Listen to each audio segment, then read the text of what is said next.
I am the Tofu Golem. Please enjoy the video. In this video, I will explain how to make a deck in Clash Royale.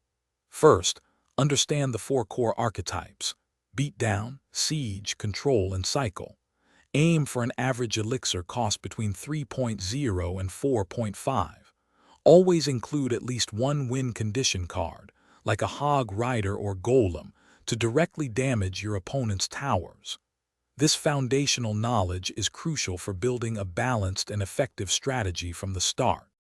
Next, consider the roles each card plays.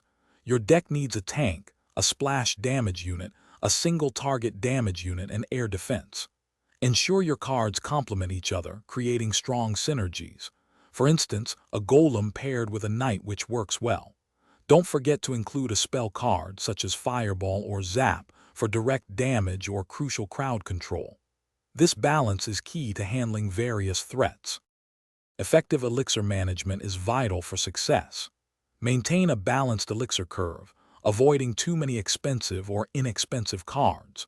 During battles, practice good elixir management by not overcommitting and waiting for opportune moments to play cards. Include a few low-cost cycle cards, like Skeletons or Ice Spirit, to quickly rotate through your deck and get back to your key offensive or defensive units. This keeps your strategy fluid. Finally, the most important step is testing and refining your deck.